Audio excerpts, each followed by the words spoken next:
हम लोग परदेश में बैठे हैं, अपने देश का पता नहीं है और परदेश को लोग अपना देश मान लिए हैं। अपने देश का पता लगाओ। संत सदा सोई परमानिक जो निज घर की सुधि पाए, ये पंचग्रंथी में श्री रामराज साहब ने कहा है। संत सदा सोई परमानिक जो निज घर की सुधि पाए, वही संत हैं और वही प्रामाणिक हैं जिन्होंने अपने घर की सुधि पाई हो। देवरी में हमने घर बना लिया और समझ लिया कि अब घर बन गया, अस्थाई घर। देवरी लाक्षणिक है, देवरी हो चाहे इलाहाबाद हो, सबका अर्थ एक है। इस संदर्भ में मुझे याद आती है, मैं इलाहाबाद में था, मेरे 3 दिन के कार्यक्रम शहर में थे। प्रतिदिन शाम को गाड़ी लेकर के वे लोग आते थे, हम लोग चले जाते थे, सत्संग प्रवचन के बाद चले आते थे आश्रम। दूसरे दिन की बात है, एक सज्जन आए, मैं गाड़ी पर बैठा, वो खुद ड्राइव कर रहे थे। कहे महाराज ये बड़ा अच्छा हुआ, आपका अस्थाई आश्रम बन गया। मैंने कहा मेरा अस्थाई आश्रम है कहाँ? मेरा अस्थाई आश्रम है नहीं। तो समझ नहीं पाए, फिर कुछ समझाया तब उनको थोड़ा थोड़ा ख्याल हुआ। स्थिर आश्रम कहाँ है? स्थिर धाम, अखंड धाम, जिस धाम से कभी अलग नहीं होना पड़ता है, वह धाम सतलोक, ब्रह्मलोक, शिवलोक, गोलोक, जनलोक, तपलोक। सतलोक सबसे ऊपर कहा जाता है वैदिक अनुसार भी। ओम भूर्भुवः ओम भूर्भुवः ओम स्वः ओम जना ओम तपः ओम सत्यम। सत्यम के बाद नहीं कहते हैं। उपनिषद में ऐसा भी कहा गया है कि उसका नाम सत्य है। इसलिए निर्गुणी धारा के प्रवर्तक सदगुरु कबीर साहब के पंथ में सत्य सबसे श्रेष्ठ कहा जाता है। सतनाम, जिसका नाम सत है वो कौन है? स्वसत्ता, वही ब्रह्म है, वही महान है। और उसमें जो स्थित हो गए वो गुरु है। एक गुरु है जो दीक्षा देता है और एक गुरु है जो सत में स्थित हो गया है। सत में स्थित हो गया है, वो भी दीक्षा दे सकता है। वो भी दीक्षा दे सकता है जो सत में तो स्थित नहीं हुआ है, उसकी चर्चा करता है,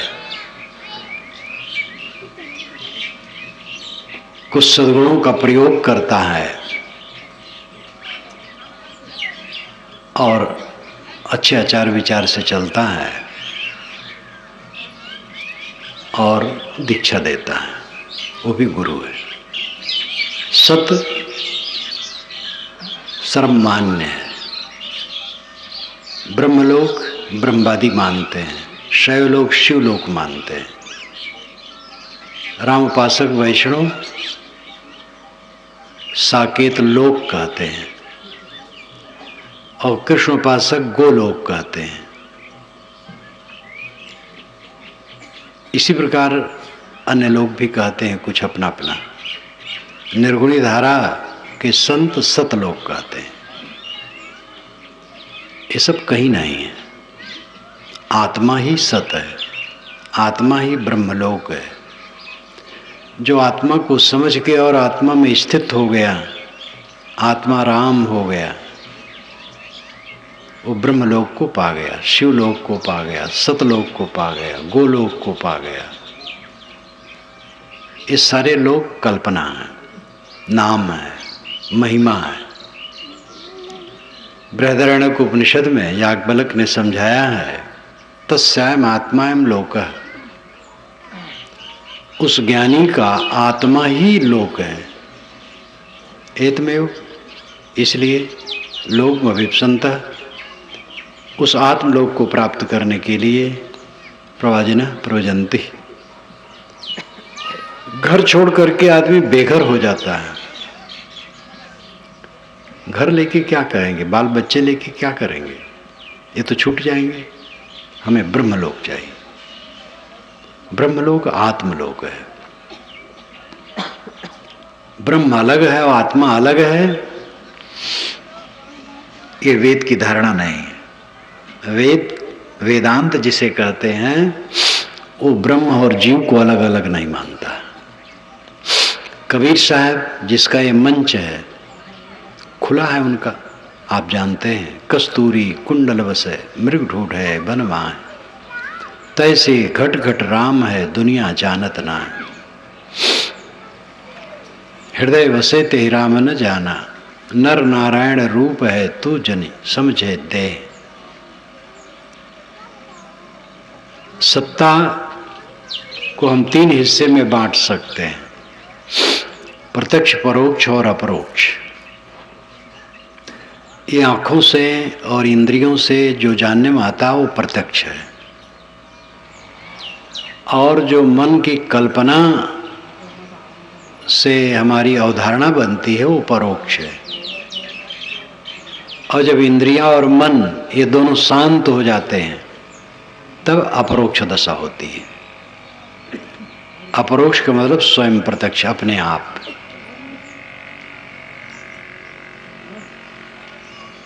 आंख नाक कान जीभ चांद, इससे जितना विस्तार जाना जाए ये प्रत्यक्ष है। इसी में सारा संसार डूबा है और ये क्षण क्षण बदलता है।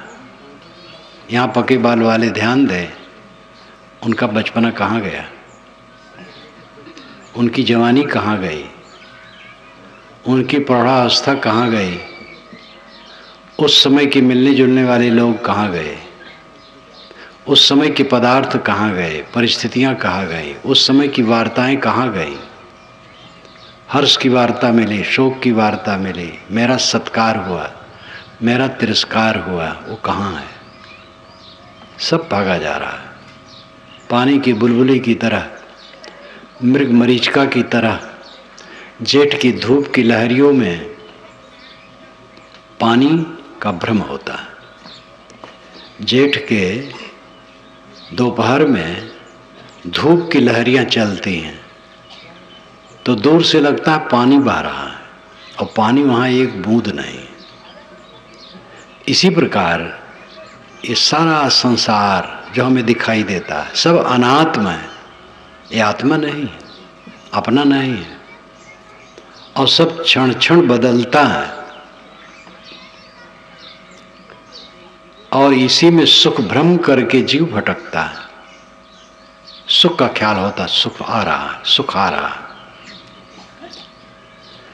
जवान लोगों को ज्यादा भ्रम होता है सुख आ रहा है, बूढ़े लोग तो समझ गए कि सुख मिला नहीं, अब क्या मिलेगा।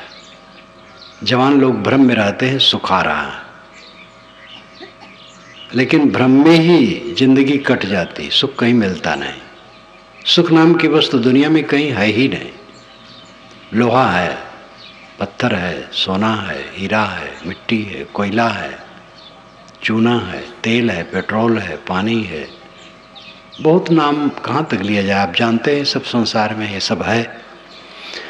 लेकिन सुख नाम की वस्तु कहीं है, ये आज तक पता नहीं है। धनी मानी लोग बड़ी बड़ी दुकानों पर दिल्ली जैसे नगरों में जा कर के सेठों से पूछें, 1 तोला सुख दे दो, 10 लाख रुपए ले लो, 1 तोला केवल सुख दे दो। सुख नाम की वस्तु कहीं है ही नहीं। भ्रम इतना बड़ा है सुख का कि सब आदमी इसी से पतित हैं, सुख के पीछे पतित हैं। सुख के लिए हत्या की जाती है, विरोधी की हत्या की जाती है। सुख के लिए व्यभिचार किया जाता है, सुख के लिए शराब पिया जाता है, सुख के लिए गुटखा खाया जाता है, तम्बाकू खाया जाता है, पान खाया जाता है। सुख के लिए इंद्रियों को उत्तेजित किया जाता है, अपनी शक्ति को नष्ट किया जाता है। सुख के लिए लड़ाई झगड़ा किया जाता है, ईर्ष्या द्वेष किया जाता है, छल कपट किया जाता है, सुख के लिए सारा प्रपंच किया जाता है, परिणाम होता है दुख बढ़ता है, सुख नहीं आता है। जीवन भर आदमी दुख बटोरता है। जो दुराचारी हैं वो तो दुखी रहेंगे, लेकिन जो दुराचारी नहीं है वे भी बहुत सुखी नहीं रहते हैं। सदाचारी हैं, अपनी मेहनत की कमाई खाते हैं, दूसरे छीनते नहीं, पर स्त्री पर कुदृष्ट नहीं करते हैं, पर पुरुष पर कुदृष्ट नहीं करते हैं। अपने तन मन धन से कुछ बन सकता है, दूसरे की सेवा कर देते हैं, किसी को तकलीफ नहीं देते हैं।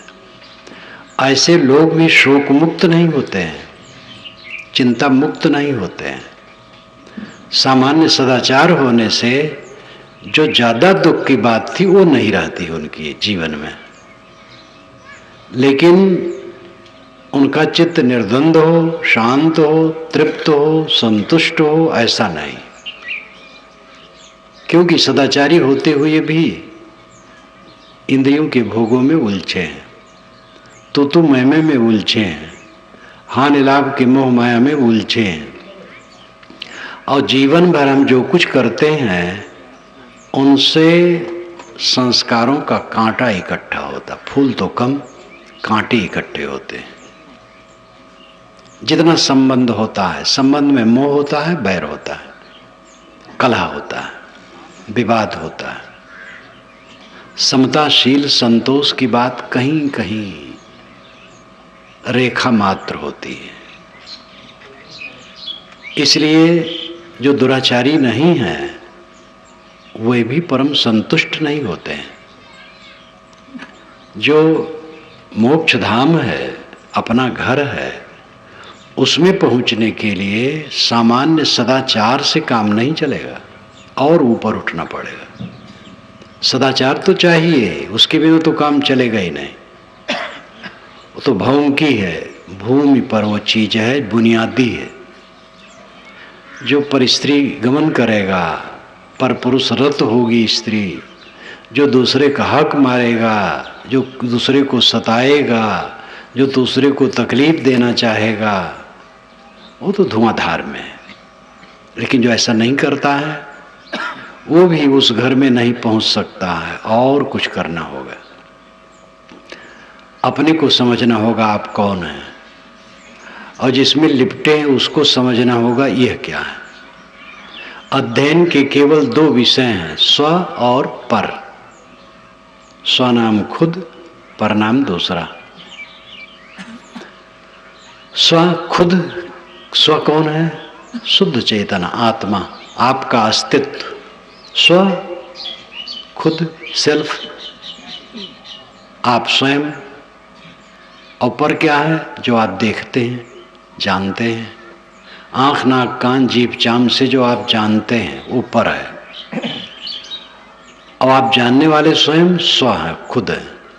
खुद स्व पर में उलझा है, आत्मा दुनिया की वस्तुओं में उलझा है। दुनिया की वस्तुओं में न उलझना ये उसकी साधना है। खाना, लेकिन खाने में आसक्ति न रखना, गलत चीज न खाना, नशा की कोई चीज का सेवन नहीं करना चाहिए, मांस अंडा मछली कभी नहीं खाना चाहिए, उत्तेजक पदार्थ नहीं खाना चाहिए, जल्दी पचने वाला भोजन, सात्विक सादा सुपाच्य संतुलित खाना चाहिए। और उसमें भी मोह नहीं करना चाहिए। खाना एक दवाई है। स्वाद के चक्कर में पड़ करके मनुष्य ने सारा रोग इकट्ठा किया है। अन्य जानवर इतने रोगी नहीं होते जितना मनुष्य रोगी होता है, क्योंकि मनुष्य में ही छौंक बघार है, मनुष्य में ही मिर्च मसाले हैं, मनुष्य में ही तेज तलक है, इसलिए ज़्यादा बीमार है। जानवरों में गर्भाधान के लिए नर मादा का संयोग प्रायः होता है, कुछ जानवर छोड़कर बाकी अधिकतम जानवर में नर मादा का संयोग गर्भाधान के लिए होता है। अब आदमी की दशा दयनीय है। गर्भवती स्त्री के भी पीछे पुरुष लगा रहता है, इतना निकृष्ट। किस लिए है स्त्री पुरुष का संयोग? गर्भाधान के लिए। गर्भाधान के अलावा तो बिल्कुल अपने को नष्ट करना है। आदमी अपने को जितना गिराया है किसी ने नहीं गिराया है। कोई प्राणी इतना गिरा नहीं जितना आदमी गिरा है। व्यवहार को शुद्ध करना होगा, अपने को संभालना होगा। कौन ध्यान देता है अपने को संभालने के लिए? बह रहा है आदमी, बह रहा है, अनियंत्रित बह रहा है। जो मन में आए मुंह में डाल लेता है। दुकान पर पहुंचा, एक बीड़ा पान लिया, चूना चाट लिया, थोड़ा सा मसाला उसमें झाड़ लिया, ऊपर से एक सिगरेट खोस लिया। होश ही नहीं हम क्या कर रहे हैं सब। और उन सब से क्या फायदा है? नुकसान के सिवा। एकदम बदहवास है। वो सब पढ़े लिखे लोग हैं, शराब पीने वाले। आदमी अपने को निरंतर उलझाता है और चाहता है सुख हो। सुख क्या है? सुलझा हुआ मन। मन में उलझन नहीं है, यही सुख है। मन में उलझन है, यही दुख है। लड्डू खाने सुख होता है, एक लड्डू में सुख है, दूसरे लड्डू में भी सुख रहता है, तीसरे लड्डू में वो सुख नहीं रहता। अगर आपको जबरदस्ती कोई 10 लड्डू खाने का है तो आप दुखी हो जाओगे। अगर लड्डू में सुख है, जो जितना लड्डू खाते जाओ उतना सुख बढ़ता जाए। लेकिन सुख बढ़ता नहीं, सुख घट जाता है और परेशानी हो जाती है। कोई मेरा मित्र आया, दौड़ करके मैं गले से लग गया, सुख है। अब गले से लगे खड़ा रहे दिन भर तो सुख रहेगा? लोग भी कहेंगे पागल है। दिन भर क्या, 2-3 मिनट भी खड़ा रहे तो लोग कहेंगे क्या हो गया? गले लगा जाता है, बस सेकंडों को बस छोड़ दिया जाता है। जहां तक हम सुखाभास करते हैं दुनिया में, वो भ्रम है। सुलझा हुआ मन सुख है। भूख लगने पर भोजन मिल जाए और तन ढकने कपड़े और सोने की जगह और मन शांत हो, इससे बड़ा वैभव दुनिया में है? लेकिन इस पर किसका ध्यान है? सामने किसी ने पक्का महल बनवा लिया, हमारा खपड़े का है, इससे संताप है। किसी की मोटरसाइकिल आ गई, मेरे पास अभी साइकिल ही है, ये तकलीफ है। अपनी साइकिल का हमें आनंद नहीं है, दूसरे की मोटरसाइकिल का दुख है। तुलना में हम जलते। पैसा है, किसी की मोटरसाइकिल लिया, अच्छा हुआ, जल्दी पहुंच जाएगा अपनी मंजिल पर। हमारे पास नहीं पैसे हैं, साइकिल काफ़ी है। मेरे पास तो साइकिल भी नहीं है, मैं ऐसे चलता हूँ। आप लोग गाड़ी भेज देते, उससे आ जाता हूँ, बस पर बैठ लेता हूँ, ट्रेन पर बैठ लेता हूँ, पैदल भी खूब चल लेता हूँ। अभी भी 10-15 किलोमीटर चलना पड़े कोई हर्ज नहीं। शरीर कमजोर होगा, धीरे धीरे बूढ़ा तो है ही है, तब तो ऐसा हो जाएगा। अप्राप्त वस्तु की आशा, प्राप्त वस्तु की तृष्णा चित्त को जलाती है। ये सब समझने की चीज है और इसका निदान करने की जरूरत है, छोड़ने की जरूरत, सुधारने की जरूरत है। सुख है तो केवल चाहते हैं, केवल सुख, केवल सुख, दुख न रहे, केवल सुख रहे। उसके लिए बड़ा सरल उपाय है। पैसा इसके लिए नहीं चाहिए, विद्या नहीं चाहिए, पद नहीं चाहिए, और ऊंचा खानदान जिसे कहते उसमें जन्मने की जरूरत नहीं है। बस यथार्थ सद्गुरु की शरण चाहिए। जो सद्गुरु बोधवान हो और अपनी रहनी में हो, ऐसे सद्गुरु की शरण चाहिए, आधार चाहिए, और उससे सीख करके अपने जीवन को बदलना चाहिए। बस यही चाहिए। इसके लिए पैसा वैसा की जरूरत नहीं। पैसा वैसा की जरूरत शरीर के लिए है। पैसा, मकान, जमीन, गाड़ी घोड़ा, अन्न पानी, कपड़े लत्ते, ये सब शरीर के लिए जरूरी है। और उसके लिए थोड़ी जरूरत है, बहुत जरूरत नहीं है। लेकिन आदमी उसी के राग ठाट में और उसी की कल्पना में पूरी जिंदगी बिता देता है। ऐश्वर्य और उसका श्रृंगार करते करते जितना बन सकता है, जिसके पास जैसा है, उसी में दिमाग घुमा करता है और जिंदगी खत्म हो जाती है। आत्म सुधार करने की चेष्टा तो रहती ही नहीं है। अपने घर का पता कैसे लगे? अपना घर मिलेगा जब संकल्प शून्य हो जाए, ध्यान में बैठो, सारा संकल्प छूट जाए, कुछ न सोचो, तब अपना घर मिलता है। ये उच्चतम साधना है, संकल्प शून्य अवस्था। इसको निर्विकल्प कहते हैं। कोई कल्पना मन में नहीं। कल्पना से द्वैत संसार खड़ा होता है। कल्पना शांत हुई, अद्वैत अकेला रह गया, आत्मा। गाढ़ी नींद में हम रहते हैं, द्वैत नहीं रहता वहां, आत्मा शांत, महासुख। सुषुप्त में महासुख रहता है। सुषुप्त का अर्थ ही है अपने को पा जाना। स्व अपीत सुषुप्ति। स्व और अपीत ये दो पद मिल करके सुषुप्ति शब्द बनता है। स्व नाम खुद, अपीत नाम पाना। खुद को पाना सुषुप्ति है। सुषुप्ति में हम खुद को प्राप्त होते हैं, इसलिए कोई तकलीफ नहीं रहती। जैसे नींद खुली, हमारी अस्मृति बाहर गई और तकलीफ शुरू हो गई।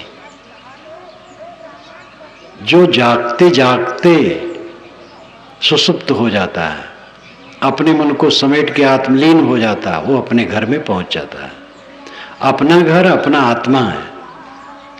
मन से हम बाहर भटकते हैं, मन का भटकना बंद हो जाए, बस अपने घर में हो गए। अपना घर कहीं छूटा थोड़े है, चित्त वृत्त बाहर भटकती है, इसलिए हम बहिर्मुख हैं। अपना मन सिमट आया अपने में, अपने घर में पहुंच गए।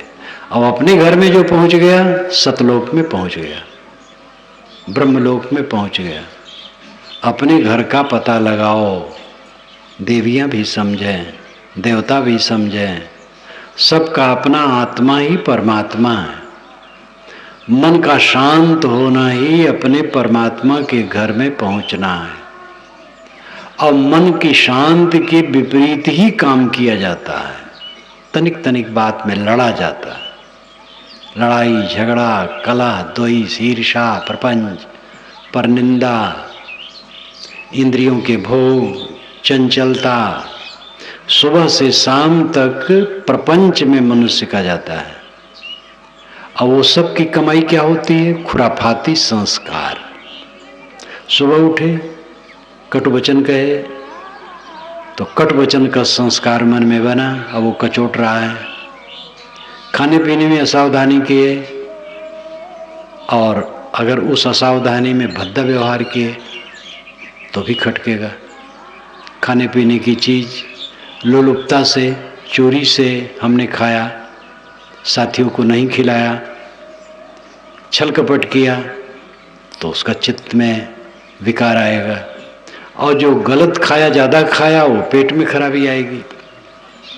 रुपये पैसे में कहीं चालाकी की, उसका संस्कार बनेगा, वो पीड़ित करेगा। झूठ बोला, धोखा दिया, सुबह से शाम तक मन, वाणी और इंद्रियों से जो हम करते हैं, उनके संस्कार बनते हैं।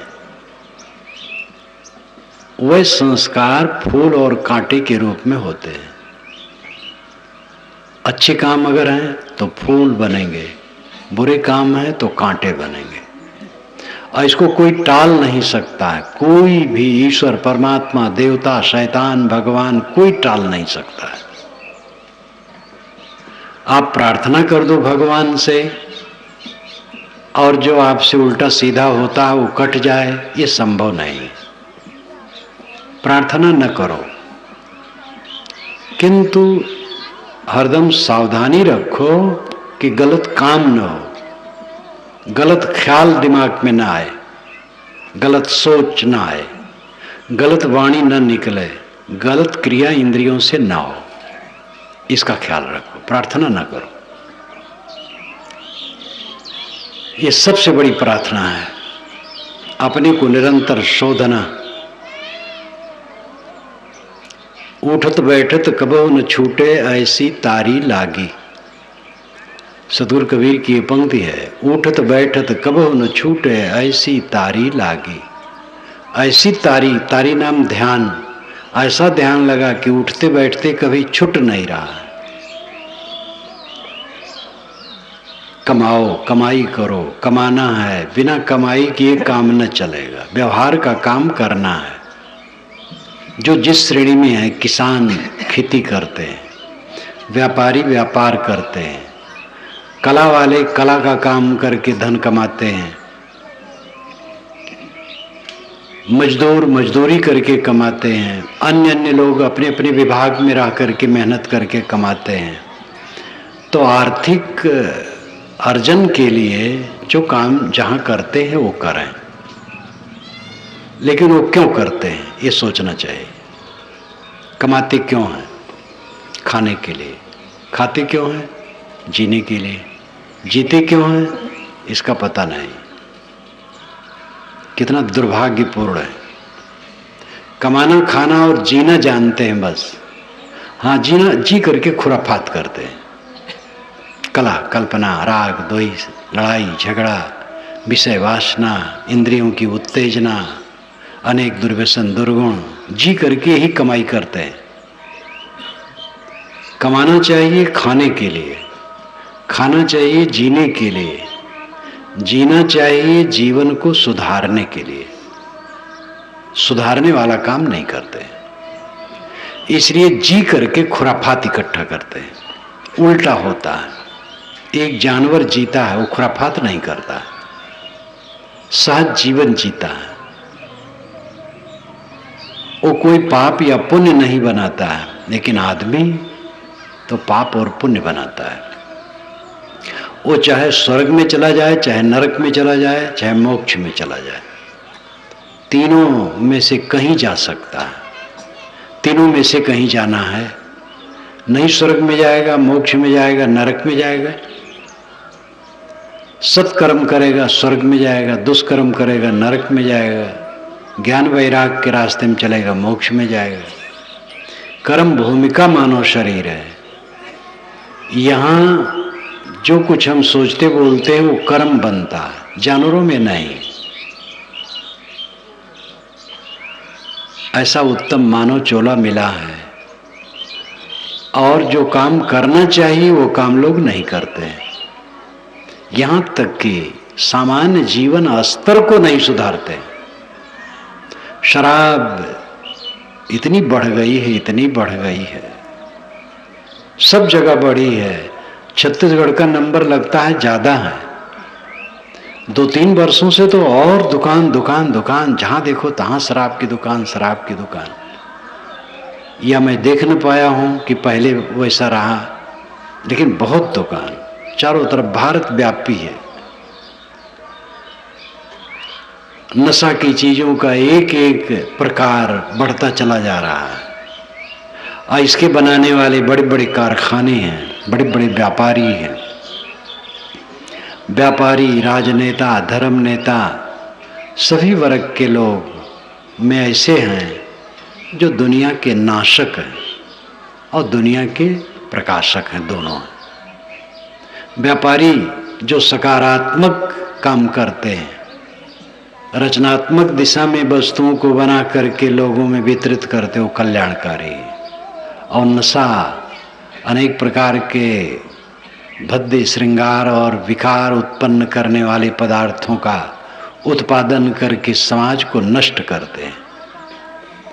नेता समाज को बौखलाते हैं, हिंदू गैर हिंदू की दीवार खड़ी करते हैं, सवर्ण और अवर्ण, बैकवर्ड और फॉरवर्ड, अनेक षड्यंत्र करके समाज को बांट करके उठ जाते हैं।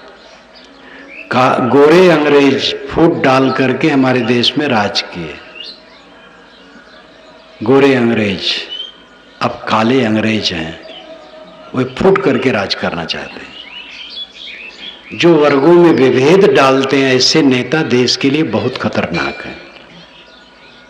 हिंदू हिंदू की हमें जरूरत नहीं है, सवर्ण अवर्ण की जरूरत नहीं है, बैकवर्ड फॉरवर्ड की जरूरत नहीं है, भारतवासी की सेवा की जरूरत है। भारत में जितने बसने वाले हैं सब भाई हैं, सबसे प्रेम करें, सबकी सामूहिक उन्नति की चेष्टा करें, इसमें अपना पराया कौन है। लेकिन राजनेता ऐसे हैं जो इस प्रकार का जहर समाज में घोलते हैं। ऐसी संस्थाएं हैं जो मनुष्यों के ग्रुपों के विषय में, वर्गों के विषय में जहर घोलते हैं, ऐसी संस्थाएं। और ऐसे धार्मिक कहलाने वाले लोग हैं जो चमत्कारी बात फैला करके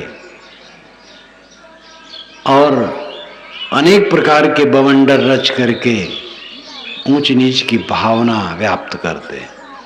जन्म से कोई ऊंच है, जन्म से कोई नीच है, इस संप्रदाय से मोक्ष है, इस संप्रदाय से मोक्ष नहीं है। संप्रदाय वालों का पागलपन देखो, किसी भी संप्रदाय वालों की गहराई में जाके देखो तो मात्र उन्हीं के संप्रदाय से स्वर्ग या मोक्ष मिलेगा, दूसरे से नहीं मिलेगा। सबकी यह दशा है। बिरले कोई संप्रदाय होगा जो उदार हो, नहीं तो सबकी यही दशा है कि स्वर्ग केवल मेरे पथ में, दूसरे में नहीं, मोक्ष यही मिलेगा। यहाँ तक कि एक संप्रदाय में जो विभिन्न शाखाएं हैं, अपनी शाखा को मोक्ष का और स्वर्ग का ठेकेदार मानती हैं, दूसरे को नहीं। ये सब दिमाग खराब करने वाले हैं। धार्मिक कहलाने वाले लोग, राजनेता, व्यापारी, सभी वर्ग में देखो विषाक्त वातावरण पैदा करने वाले, समाज को प्रदूषित करने वाले हैं। और अच्छे लोग भी सकारात्मक राजनीति करने वाले हैं, सकारात्मक धर्म नेता हैं, धार्मिक गुरु हैं, और सकारात्मक व्यापारी भी हैं। हर प्रकार के लोग हैं। इनसे सावधान रहने की जरूरत है। संत सदा सोई पर मानिक जो निज घर की सुधि पाए। अपने घर का पता लगाओ। दिन भर काम करते हो, थक जाते हो, खेत खार में, बाजार में, जगह जगह भटकते भटकते शाम को आए, नहाए धोए, खाए पिए, घर में विश्राम की शांति मिले। घर न होता, खाने पीने की जगह न होती, और रोज ऐसे काम करते तो पागल हो जाते। घर कितना सुखद है। ये शरीर की थकान दूर करता है घर जो मिट्टी पत्थर का है। मन का थकान किस घर में दूर होगा? मन की थकान जहाँ दूर होती है वो आत्म शांति है, समाधि है, ध्यान है, आत्मलीनता है, आत्मनिग्रह है, अपने में लौट आना है। मैंने अभी कहा था कि नींद में हम अपने में सिमट आते हैं, और जब मौत होती है तब क्या होता है? बाहर की चीजें भूलने लगती हैं और धीरे धीरे सब भूल गए, बस मौत। अंत में वही दशा आना है। कितना अपने को हम झुठला लें, दुनिया की वस्तुओं को अपना मान ले और अहंकार कर लें, कितना चक्कर मकर में अहंकारी बन जाए, लेकिन अंत में मौन हो जाना है, शांत हो जाना है। देखो आपके बड़े राजनेता छत्तीसगढ़ के अभी 1 महीना हुआ शरीर छोड़ दिए, श्यामाचरण शुक्ल। उसके पहले राजेंद्र प्रसाद शुक्ल ने शरीर छोड़ा। ये तो ताजा घटना है इसलिए कह दिया। इनसे बड़े बड़े छोड़ते हैं, सब छोड़ते हैं, कोई रहने वाला है? युद्धपते क्वागता मथुरापुरी, रघुपते क्वागतोत्तर कौशला, इत विचिंत मनः कुरसु स्थिरम न स्थितम जगतित्येव धारे। यद्यपि श्री कृष्ण महाराज के मथुरा का ऐश्वर्य कहाँ गया? रघुपत श्री रामचंद्र जी के उत्तर कौशल का ऐश्वर्य कहाँ गया? हम लोग विचारें हमें क्या करना है? कौन यहाँ रहने वाला है? ईंट पत्थर और लोहे का बना सामान, मकान, पुल इत्यादि, यंत्र इत्यादि के विषय में इंजीनियर बता सकता है कि इतने दिन तक यह रुक सकती है चीज, लेकिन सुंदर जवान शरीर को कोई डॉक्टर नहीं कह सकता है कि ये कब तक चलेगा। अचानक ये दीपक बुझता है। ऐसे कमजोर, ऐसे दुर्बल मकान में हम बैठे हैं, पानी की बुलबुले में, जिसका फूटना कभी भी संभव है। और निश्चित है इसमें एक ही चांस है कि अपने घर का पता लगा लो, अपने घर में हो जाओ। शरीर घर नश्वर है, इस शरीर के लिए बना ईंट पत्थर का घर छूटने वाला है। अपना अस्थाई घर, अजर अमर घर आत्म स्थित है, वो बड़ा सरल है। उस घर में पहुंचना बहुत सरल है। अपने मन को मारो, अपने विकारों को मारो, अपने में लौट आओ, आत्म शांति लो। सुख सब जीव को प्रिय है, लेकिन शांति के बिना सुख नहीं मिलता है। और शांति तब मिलेगी जब भोगों के लिए लड़ो ना, पद के लिए लड़ो ना, अपनी बड़ाई और चौधराना गांठने के लिए लड़ो ना। तो ये सब कामनाओं को छोड़ो, अपने को मारो जो अपना अहंकार है। हंता मां सब ही पड़े, हंता देखे साध, हंता ते न्यारा रहे, गुरुमुख दृष्टि आबाद। अहंकार में सब पड़े, लेकिन जो अपने अहंकार को देखे वो साध है। ये राम रहस्य साहब पंचग्रंथी में कहते हैं, हंता मां सब ही पड़े, हंता देखे साध। सब अहंकार में पड़े, जो अपने अहंकार को देखे वो साधु है। कोई भी हो, किसी कपड़े में हो, स्त्री हो पुरुष हो, ये साधुओं के कपड़े में हो या गृहस्थों के कपड़े में हो, कोई भी हो, जो अपने अहंकार को देखे और उसे निकाले वो साधु है। हंता मां सब ही पड़े, हंता देखे साध, हंता ते न्यारा रहे, गुरुमुख दृष्टि आबाद। अहंकार को दूर करके रहे, गुरुमुख दृष्टि लेकर के रहे। गुरुमुख मनमुख, मनमुख रास्ता है बाहर की चकर मकर में बच्चों की तरह भटकना। बच्चों को खिलौना मिल जाए, चमकीले कपड़े पहना दो, मिठाई मिल जाए, मगन। इसी प्रकार बाहर की चकर मकर में जो मगन है वो बच्चे की तरह है। बुजुर्ग हुआ है जो अंतर्मुख है, किसी का कुछ रहने वाला नहीं है। 100 वर्ष के पहले के लोग देवरी में कहाँ है? अगर कोई होगा तो होगा 100 वर्ष पुराना आदमी, नहीं तो नहीं होगा। 100 वर्ष का मकान गांव में मिलना मुश्किल है। बड़े शहरों में रजवाड़ों के किला को छोड़कर 100 वर्ष का मकान भी मिलना मुश्किल होता है। 200-300 वर्ष का मकान, पक्का मकान चलता है, किला वोला कई 100 वर्ष चलते हैं। अपवाद है कुछ दिन का बस। किला भी अंत में ध्वस्त हो जाता है। राम के जमाने कुछ नहीं मिलता है, कौरव पांडव के जमाने कुछ नहीं मिलता है। तो ये सारी रचना परिवर्तनशील है। बनना और बिगड़ना दृश्य जड़ का स्वभाव है। इसी में उलझ करके आत्मा क्लेश भोगता है और हाथ में अंत में दुख के अलावा कुछ नहीं मिलता। पूरे जीवन का फल दुख, अशांत, पीड़ा, उद्वेग, यही सब रहता है। बहुत उपलब्धि, बड़ा मकान बनाया, बड़ी जमीन खरीदी, बड़ा परिवार बना, बाबा का बड़ा मठ बन गया, बहुत चेले हो गए, बाबा जी बहुत पूज्य हो गए, आचार्य नाम हो गया, मंडलेश्वर जगत गुरु हो गए। लेकिन जो अपना घर नहीं पाया, ये गृहस्थ भी धोखे में है, साधु भी धोखे में है। दोनों का धोखा है। गृहस्थों का घर झूठा है तो का साधुओं का मठ सच है? गृहस्थों का परिवार झूठा है तो साधुओं का समाज क्या सच है? परिवर्तन तो सबका है, कुछ की शिक्षा तो नहीं रहता है। ये सब व्यवहार है और क्षणिक देखते देखते लुप्त हो जाता है। अपना काम करो जिसके लिए आए हो।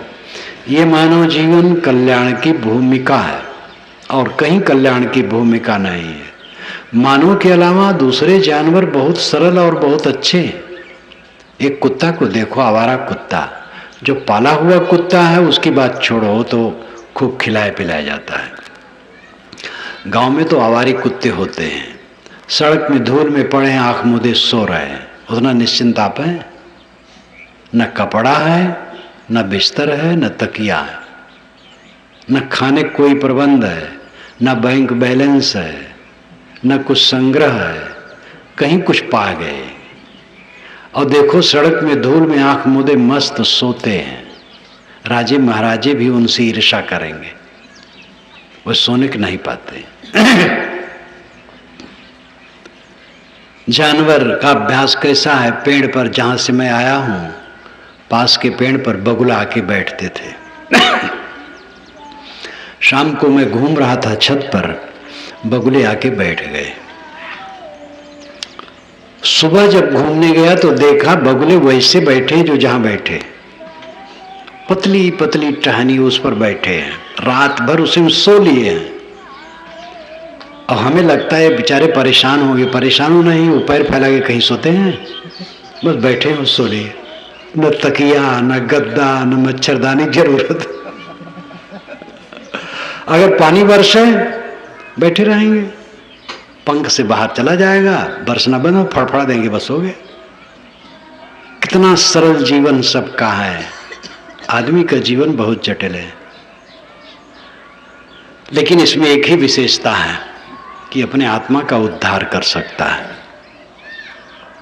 अपने मन और इंद्रियों को और वाणी को संभाल करके, संयत करके शांति पा सकता है। परम शांत, परमानंद। वही काम नहीं करता, उत्पात करता है। मन को और खराब करो, वाणी को और खराब करो, इंद्रियों को और खराब करो, जितना बन सके डट करके खराब करने में डटा हुआ है। उल्टा पलटा खाना पीना, बोलना चालना, करना धरना, उत्पात। कैसे सुखी होगा? मैंने आपसे कहा था कि हम लोग विदेश में बैठे हैं, सब फॉरेन विदेश, सब विदेश। जहां तक देखो सुनो, गोस्वामी जी भी श्री राम की उपासना में तत्पर हैं, जिनके हाथ बड़े कोमल कोमल हैं, करकंज पद कंजारुणम। हाथ भी कमल के समान है, पैर भी कमल के समान है। श्री राम के हाथ पैर कमल के समान रहे होंगे जब वो जवान रहे होंगे, 30 के बाद ही रुखरे हो गए होंगे, 40 तक तो बहुत रुखे हो गए होंगे। आज तो हैं ही नहीं, कहाँ मिलेंगे? इसलिए गोस्वामी जी भी जो करकंज पद कंजारुणम कहते हैं, वे भी कहते हैं, देखी सुनी गुनी मन माही, मोह मूल परमार्थ नाही। जो देखा सुना जाता, सोचा जाता, उसमें मोह बनता, कुछ परमार्थ नहीं। गो गोचर जहां लग मन जाई, सो सब माया जाने भाई। यहां कट जाता है सब। सगुण उपासना बेकार। सगुण उपासना पहले है। मन को स्थिर करने के लिए सगुण उपासना ठीक है। जिस महापुरुष में आपको श्रद्धा हो, उसका आकार अपने मन में ले करके मन निग्रह कीजिए, अच्छा है। लेकिन ये बच्चों का काम है। साधना में जो बचपना है, शुरुआत है, वहाँ का काम है, आगे का नहीं। आगे तो सारे विचारों को छोड़ करके आत्मलीन हो जाना है। तो सब लोग विदेश में रहते हैं और समझते हैं यही सब कुछ मेरा है। स्वदेश आत्मदेश है, और इस बात को लोग समझ जाएं, मारा मारी बंद हो जाएगी, लड़ाई झगड़ा बंद हो जाएगा। अपने जीवन का बंद करना, सबको समझा पाना तो असंभव है। अपने को समझाओ, अपने को बनाओ, अपने को ठीक करो। पूरी दुनिया में चाम बिछा करके राजे महाराजे नहीं चल सकते, लेकिन अपने पैर में चाम की जूती जो पहन ले, सारे संसार में चाम बिछाया है। अपने को समझो। सत्संग में केवल संकेत किया जाता है, सत्संग में पूरा काम नहीं बन जाएगा कि प्रवचन सुन लियो जीवन मुक्त हो गए। प्रवचन में निर्देश लेने देने के लिए बैठा जाता है। निर्देश ले दे करके स्वयं आगे बढ़ करके मनन चिंतन ध्यान सेवा साधना में लगना चाहिए और इस लक्ष्य को प्राप्त करना चाहिए। इसी के साथ मैं अपनी वाणी को विराम देता हूँ।